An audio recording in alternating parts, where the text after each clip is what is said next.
সাতক্ষীরা সীমান্তের প্রায় ২ কিলোমিটার এলাকায় সার্চ লাইট লাগিয়েছে ভারতীয় সীমান্তরক্ষী বাহিনী বিএসএফ। স্থানীয় বাসিন্দাদের অভিযোগ, কোথাও সীমান্তের জিরো পয়েন্টে, কোথাও অভ্যন্তরে গাছের ডালে বসানো হয়েছে এই লাইটগুলো। আরও অভিযোগ রয়েছে, ব্যাপারে বাধা দিলে বিএসএফ কর্ণপাত না করে উল্টো দিচ্ছে গুলি ছোড়ার হুমকি। ভিটামিন ও ফাইবার সমৃদ্ধ ফ্রেশ আটা ময়দা সুজি আপনাকে দিবে সুস্বাস্থ্যের নিশ্চয়তা। ফ্রেশ আটা ময়দা সুজি।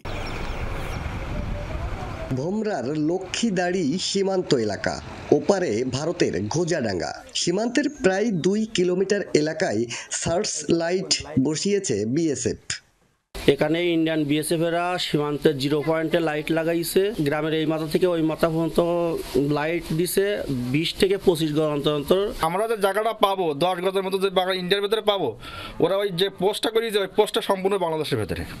স্থানীয়রা বলছেন, আগে কোনো সার্চ লাইট ছিল না সীমান্তে। গেল ৫ আগস্টের পর ধাপে ধাপে তা বসানো হয়েছে। জ্বলছে সন্ধ্যা থেকে ভোর পর্যন্ত। হাসিনা তো লিখেছে যেখান থেকে ৩-৪ মাস হচ্ছে আনুমানিক, সেখান থেকে এই লাইটগুলো বসাইছে এবং ওরা হচ্ছে বিএসএফ মোতায়েন করেছে বেশি। তার এলাকায় তার দেশে যা পারে করুক, কিন্তু হিসেবে আমাদের এই যে জিরো পয়েন্টে সব একদম ফাঁকা হয়ে গিয়ে দিনিমার মতন হয়ে গিয়ে, কিন্তু এগুলো তো ঠিক না।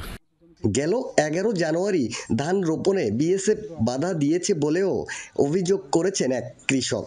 এ নিয়ে বিজিবি বিএসএফ ব্যাটালিয়ন পর্যায়ে বৈঠকেও মেলেনি সমাধান। জমিটা রোপণ করতে গিয়েছিলাম, তা বিএসএফ জমিটা রোপণ করতে দেয়নি।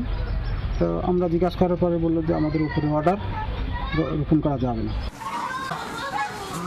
সীমান্তের জমি নিয়ে বিরোধ ঘটনা আগামী ২০ জানুয়ারি দুই দেশের ভূমি কর্মকর্তা ও সীমান্তরক্ষী বাহিনীর উপস্থিতিতে মাপ জরিপের মাধ্যমে সমাধান হবে জানিয়েছে বিজিবি। এখন সেই দিনক্ষণের অপেক্ষা। বিএসএফের সার্চ লাইট বসানোর বিষয়ে বক্তব্য মেলেনি সাতক্ষীরা ৩৩ বিজিবির পক্ষ থেকে। সীমানা লঙ্ঘন হলে যাচাই করে পদক্ষেপ নেয়ার কথা জানালেন জেলা প্রশাসক। আমরা বিজিবির সাথে কথা বলবো, যদি এরকম হয়ে থাকে তাহলে আমরা পদক্ষেপ নেব। হ্যাঁ, কারণ এটা তো আর আমি তো এখন যাচাই করতে পারছি না।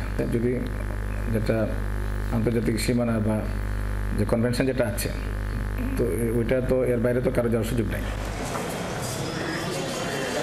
আকরামুল ইসলাম, যমুনা নিউজ, সাতক্ষীরা।